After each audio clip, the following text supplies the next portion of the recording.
तो दोस्तों, स्वागत है आपका एक और नई वीडियो में। आज की कहानी है कबूतरों और चिड़ीमार की। तो चलिए शुरू करते हैं।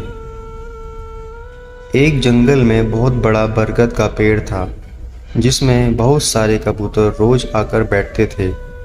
इसी कारण इस बरगद के पेड़ पर एक शिकारी की दृष्टि पड़ी, जो इन पक्षियों को पकड़ना चाहता था।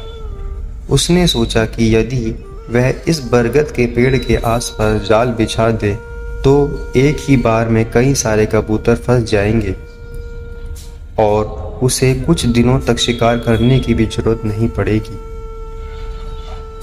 उसने योजना के अनुसार ऐसा ही किया और बरगद के पेड़ के पास चावल के कुछ दाने गिरा दिए और उसके बाद वहां जाल भी बिछा दिया। चावल के दाने गिराने और जाल बिछाने के बाद वह थोड़ी दूर जाकर छुपकर बैठ गया और कबूतरों के फंसने का इंतजार करने लगा। कुछ देर प्रतीक्षा करने के बाद वहां कबूतरों का एक झुंड बरगद के पेड़ पर आकर बैठ गया। कबूतरों के झुंड ने देखा कि कुछ ही दूरी पर चावल के कुछ बहुत सारे दाने पड़े हुए हैं। इतने सारे चावल के दाने एक जगह पर एक साथ पड़े देखकर एक बूढ़े कबूतर को हैरानी हुई और उसे कुछ संदेह भी हुआ, परंतु कबूतर बहुत समय से भोजन की तलाश में निकले थे और उन्हें दाने का एक भी अंश नहीं मिला था। इसी वजह से बूढ़े कबूतर ने भी उन्हें चावल के दाने खाने की स्वीकृति दे दी और सभी एक साथ चावल के दानों की ओर चल पड़े। जैसे ही वे चावल के दाने खाने के लिए ज़मीन पर आए, वैसे ही शिकारी द्वारा बिछाए गए जाल में फंस गए। जाल में फंसने के बाद सभी कबूतर अलग अलग दिशाओं में जोर लगाकर अपने हिसाब से निकलने की कोशिश करने लगे, लेकिन उनमें से कोई भी जाल से ना निकल पाया और वे शिकारी द्वारा बिछाए गए जाल में और ज़्यादा फंसते जा रहे थे।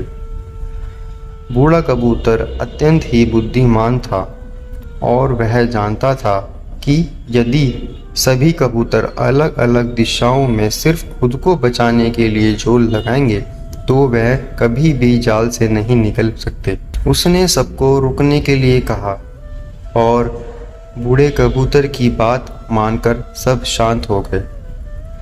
सभी कबूतर के शांत होने के पश्चात बूढ़े कबूतर ने उनसे कहा कि यदि तुम अलग अलग दिशा में जोर लगाओगे तो कभी भी इस जाल से नहीं निकल पाओगे और इसके अलावा तुम इस जाल में उतना ही फंसते चले जाओगे। यदि तुम्हें जोर लगाना है तो सभी कबूतर एक साथ एक दिशा में जोर लगाओ और जाल समेत उड़ चलो। बूढ़े कबूतर की बुद्धिमत्ता का पता सभी कबूतरों को पहले से ही था, इसलिए वे सब उसकी बात मानकर एक ही दिशा में आसमान की ओर जोर लगाने लगे।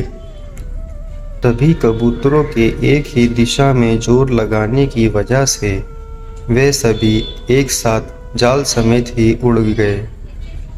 जैसे ही वे उड़ने लगे तो शिकारी देखता ही रह गया और उनका पीछा करने लगा।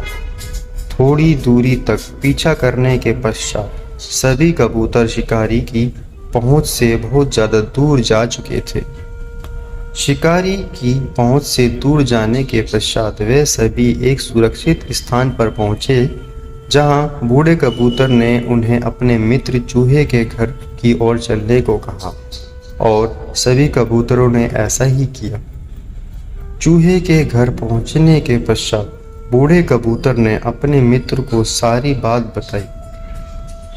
उसकी सारी बातें सुनने के बाद चूहे ने अपने अन्य साथियों को बुलाया, जिसके बाद चूहा उनके मित्र कबूतरों का चाल काटने में लग गए और अब सभी कबूतर पूरी तरह से आज़ाद थे। आज़ाद होने के पश्चात सभी कबूतरों ने चूहे का आभार व्यक्त किया और वे भोजन की तलाश में फिर से निकल पड़े।